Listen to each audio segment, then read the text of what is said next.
Hello, ഇന്നും ഒരു മുളക് ബജിയാണ് ഉണ്ടാക്കുന്നത്. വളരെ ടേസ്റ്റി ആയിട്ടുള്ളൊരു മുളക് ബജിയാണ്. അതിന് കുറച്ച് ചിക്കൻ ഉപ്പും കുരുമുളക് പൊടിയിട്ട് വേവിച്ച്, പിന്നെ ഉള്ളി വാട്ടി, ഉള്ളിയും പച്ചമുളകും ഇഞ്ചിയും വെളുത്തുള്ളിയും ഒക്കെ വാട്ടി അതിലേക്ക് ഈ ചിക്കൻ മിക്സിയിലൊന്ന് ഗ്രേറ്റ് ചെയ്തിട്ടതാണത്.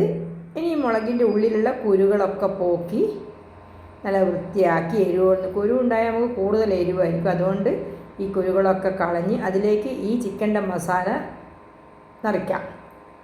ചിക്കനിൽ ഉപ്പും കുരുമുളകും മാത്രം ഇട്ടിട്ട് വേവിച്ചിട്ട് മിക്സിയിലൊന്ന് ക്രഷ് ചെയ്ത് വെച്ചതാണ്. പിന്നെ ഉള്ളി വലിയ ഉള്ളി ചെറുതായി കട്ട് ചെയ്ത് അതും വാട്ടി അതിലേക്ക് ഒരു പച്ചമുളകും കട്ട് ചെയ്തിട്ടിട്ടുണ്ട്, കുറച്ച് വെളുത്തുള്ളിയും ഇഞ്ചി പേസ്റ്റും ഇട്ടിട്ടുണ്ട്. എന്നിട്ടാണ് വഴറ്റിയെടുത്ത കുറച്ച് ഗരം മസാലപ്പൊടി ഇട്ടിട്ടുണ്ട്.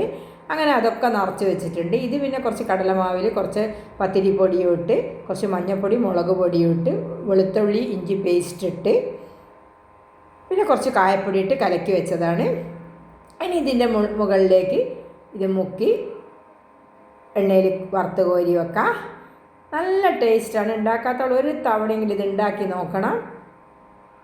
എല്ലാവർക്കും ഇഷ്ടമാവും. കടകളിൽ നിന്ന് വാങ്ങുന്നതിനെക്കാട്ടും അടിപൊളി രുചിയാണിത്. കുട്ടികൾക്കൊക്കെ ഇഷ്ടപ്പെടും. കൂടുതൽ എരിവൊന്നുമില്ല. നമ്മൾ മസാലയിൽ കുറച്ച് മുളക് പൊടി മഞ്ഞൾപ്പൊടി മാത്രമേ ഇടുന്നുള്ളൂ.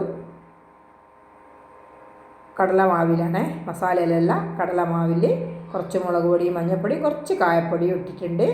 പിന്നെ കുറച്ച് വെളുത്തുള്ളി ഇഞ്ചി പേസ്റ്റ് ഇട്ടിട്ടുണ്ട്. ഇത്രയും ഇട്ടിട്ട് ഈ മുളക് ബജി റെഡി ആയിട്ടുണ്ട്. എല്ലാവർക്കും ഇഷ്ടമായി എന്ന് കരുതുന്നു. ഇഷ്ടമായ ഷെയർ ചെയ്യാനും ലൈക്ക് ചെയ്യാനും സബ്സ്ക്രൈബ് ചെയ്യാനും മറക്കരുത്.